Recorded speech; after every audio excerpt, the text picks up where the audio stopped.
অ্যাকাউন্টে আমাদের ব্রাঞ্চ অ্যাকাউন্টের সেশন চলছিল। আজকে ব্রাঞ্চ অ্যাকাউন্টেরই আমরা একটু combined trading profit and loss account and balance sheet দেখাবো, যেটা ফাইনাল অ্যাকাউন্টস মেথডে আমরা করি।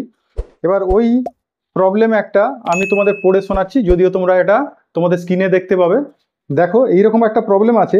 এ limited company with its head office in Mumbai whose branch office in Delhi which obtain goods partly from head office and partly from outside. মানে ব্রাঞ্চও নিজেও goods কিছুটা purchase করে আউটসাইড থেকে।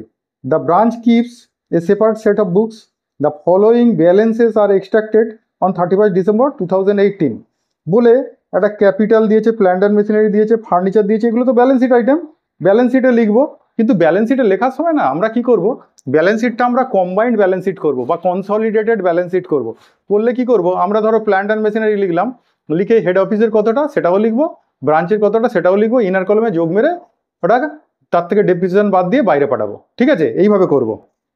লুজ টুলস আছে, প্রফিট অ্যান্ড লস অ্যাকাউন্টের একটা ব্যালেন্স আছে, ডেট অফ স্টেটাস আছে, cash in hand, cash at bank, purchase sales, salary wages, rent, general expenses আর গুডস ফ্রম হেড অফিস আর গুডস সেন্ট টু ব্রাঞ্চ দুটোই দেওয়া আছে। কারেন্ট অ্যাকাউন্ট দেওয়া আছে, দুজনের কিন্তু ডিফারেন্ট অ্যামাউন্ট দেওয়া আছে কারেন্ট অ্যাকাউন্ট। আর ওপেনিং স্টক দেওয়া আছে। দেখো, কারেন্ট অ্যাকাউন্টে দুজনেরই কিন্তু একই অ্যামাউন্ট হওয়া উচিত। হেড অফিস যেটা লিখে রেখেছে ব্রাঞ্চের নামে, যে ব্রাঞ্চের থেকে টাকা পাবে 70,000 টাকা, ব্রাঞ্চ লিখে রেখেছে 55,800 টাকা। তাহলে এই ডিফারেন্সটা হবে কেন? দুজনের তো একই হবে। এটা হয় হয়তো আমরা হেড অফিস থেকে কিছু গুডস ব্রাঞ্চকে পাঠিয়েছি, কিন্তু ব্রাঞ্চ এখনো সেটা রিসিভ করেনি। তাহলে গুডসটা রাস্তায় পড়ে আছে, সেই জন্য ব্রাঞ্চ এখনো প্লাস করেনি, আর সেই জন্য আমাদের আর ব্রাঞ্চের মধ্যে ডিফারেন্স হয়েছে। আবার ব্রাঞ্চ হয়তো কোনো চেক পাঠিয়ে দিয়েছে আমাকে, ব্রাঞ্চ তার অ্যাকাউন্ট থেকে মাইনাস করে দিয়েছে, আমরা এখনো চেকটা পাইনি।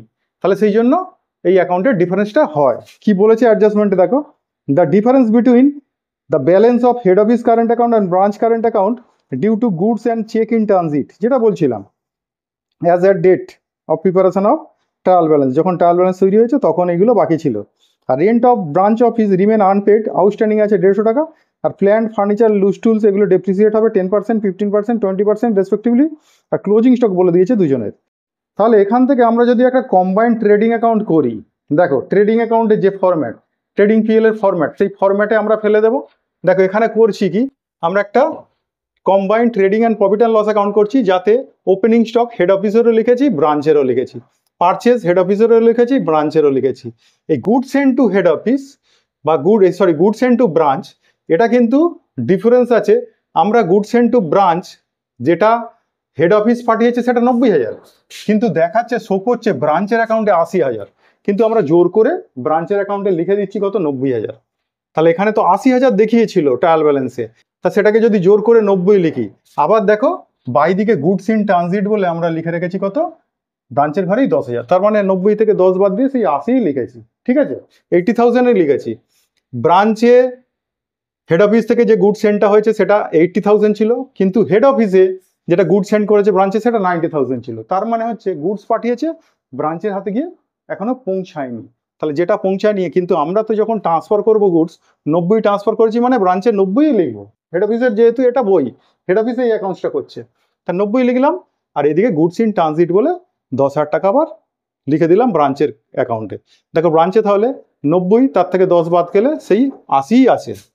আর এরপর আমাদের দুজনের সেলস দেওয়া ছিল, সেলসটা বসিয়ে দিয়েছি, আর ক্লোজিং স্টক দেওয়া ছিল, ক্লোজিং স্টক বসিয়েছি। এটা বসালে আমরা একটা গ্রস প্রফিট তো পাচ্ছি, গ্রস প্রফিট বসিয়ে দিয়েছি, গ্রস প্রফিটটাকে বিডি করেছি। বিডি করে এইবারে করছি কি, ওখানে যে সমস্ত এক্সপেন্সেসগুলো আছে বসিয়েছি। একটা রেন্ট আউটস্ট্যান্ডিং ছিল ব্রাঞ্চের, সেটা এর সঙ্গে প্লাস না করে আমরা আলাদা করে আউটস্ট্যান্ডিং রেন্ট বসিয়েছি। আর এবার অ্যাসেটসগুলোর কিছু ডেপ্রিসিয়েশন হবে। অ্যাসেটগুলো যে ডেপ্রিসিয়েশনটা হবে সেই ডেপ্রিসিয়েশনটা ক্যালকুলেশন করেছি।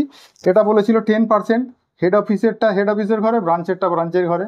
এখানে ধরো প্ল্যান্ট অ্যান্ড মেশিনারি, আচ্ছা প্ল্যান্ট অ্যান্ড মেশিনারি সেখানে হেড অফিসের ছিল, ব্রাঞ্চের ছিল না, সেই জন্য ব্রাঞ্চের ঘরে ডেপ্রিসিয়েশন ড্যাশ দিয়েছি।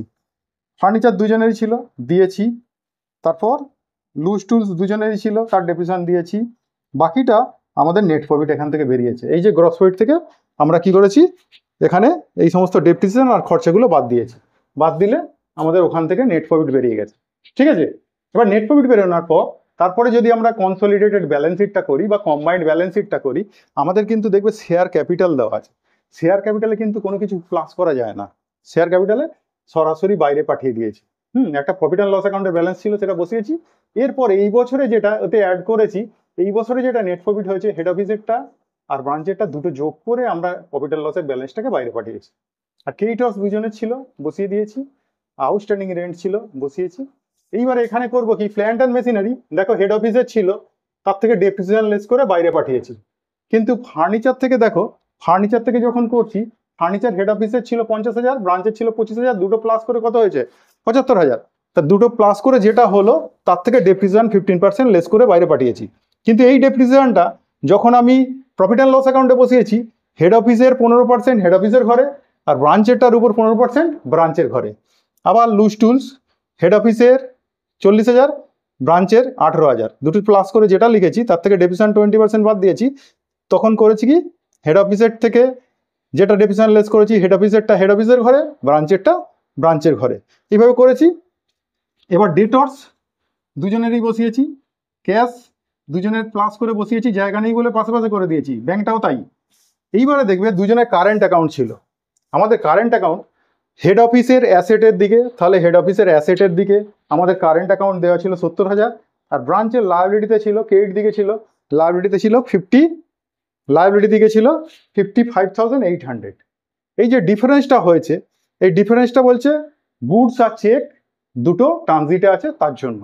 তুমি এবার দেখো, হেড অফিস যখন কারেন্ট অ্যাকাউন্টে লিখে রেখেছে 70,000 আর ব্রাঞ্চ লিখে রেখেছে 55,800, তাহলে এর ডিফারেন্সটার মধ্যে গুডস ইন ট্রানজিট তো আমরা 10,000 টাকা দেখতেই পাচ্ছি।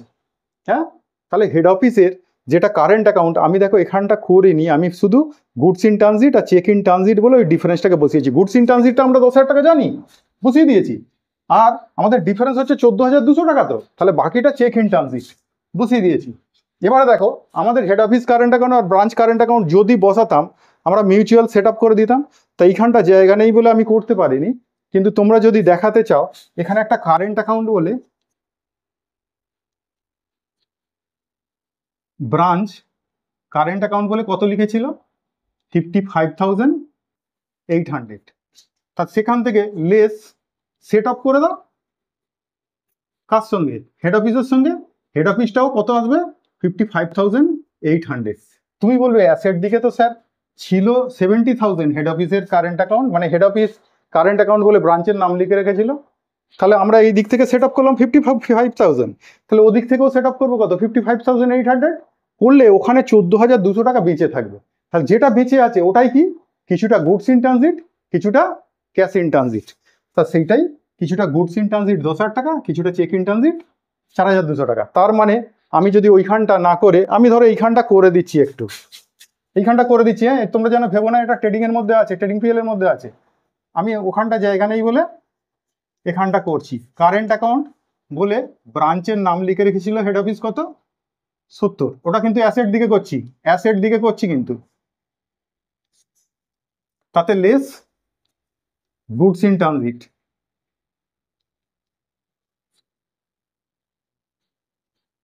কত 10,000, আর লেস চেক ইন ট্রানজিট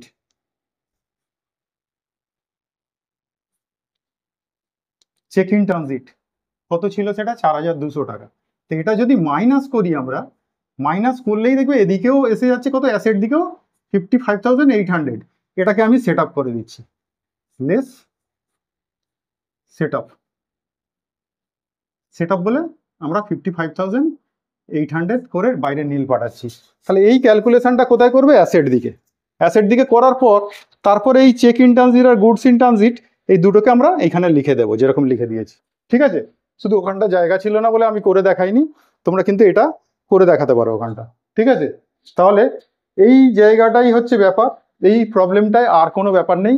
তাহলে আমাদের কারেন্ট অ্যাকাউন্ট যখন থাকবে, কারেন্ট অ্যাকাউন্ট দুদিকে যদি ডিফার করে, তাহলে ডিফারটা করে কি জন্য, হয় গুডস ইন ট্রানজিট নাহলে চেক ইন ট্রানজিটের জন্য। তাহলে দুদিকটাকে আমরা কি করব, সমান করব, তারপর দুদিকটা সমান হয়ে গেলে দুদিক থেকেই কারেন্ট অ্যাকাউন্টটাকে সেট আপ করে মুছে দেবো। এই হচ্ছে আমাদের কাজ। আর যেটুকু ওই goods in transit cheque in transit minus করলাম, সেইটুকু কিন্তু আবার ব্যালেন্স শিটে বসিয়ে দেবো, তাহলে ডবল এন্ট্রি হয়ে গেল। তুমি বলবে স্যার এখানে তো আপনি গুডস ইন ট্রানজিট দেখিয়েছিলেন, তাহলে ওইখানে আবার একবার মাইনাস করে আবার দেখিয়ে দিয়েছেন, ওখানে দুবার আর এখানে একবার, 3বার হয়ে গেছে। কিন্তু 3বার হয়নি আমাদের এখানে, কিন্তু ভালো করে ভেবে দেখো, এখানে 80,000 ছিল, আমি জোর করে 90 লিখেছি, সেই জন্যই আমি কিন্তু এখান থেকে মাইনাস করেছি 10। 80 জোর করে প্লাস করেছিলাম কত 10 করে, এটাকে 90 করেছিলাম, সেই জন্যই ওটাকে কিন্তু বাই দিকেও পাঠিয়ে দিয়েছি। তাহলে এখানে দুটো এন্ট্রি হয়েই আছে, আর ওখানে কিন্তু একবার কারেন্ট অ্যাকাউন্ট থেকে লেস, আবার আলাদা করে অ্যাসেট দিকে goods in transit, cheque in transit বলে বসানো হলো। তাহলে একবার লেস হলো, একবার বসানো হলো, সেই দুবার এন্ট্রি হয়ে গেছে। আর এখানেও কিন্তু দুবার এন্ট্রি হয়ে গেছে। ঠিক আছে, তাহলে যেন ভেবো না 3বার এন্ট্রি করেছে। ঠিক আছে, তাহলে এই প্রবলেমগুলো এইভাবে সলিউশন করবে। এর সঙ্গে তোমার এক্সট্রা কিছু থাকতে পারে, ওই এক্সপেন্সেসগুলো আউটস্ট্যান্ডিং থাকতে পারে।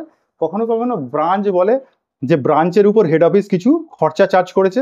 খরচা চার্জ করলে কি হয়, হেড অফিসে সেটা ইনকাম দিকে দেখাবো প্রফিট অ্যান্ড লসে, আর ব্রাঞ্চে সেটা খরচা হিসেবে দেখাবো। তাহলে ব্রাঞ্চের প্রফিট কিছুটা কমে যাবে, হেড অফিসের প্রফিট কিছুটা বেড়ে যাবে, এইটা হতে পারে, এই দেওয়া থাকতে পারে, এছাড়া এক্সট্রা কিছু থাকে না।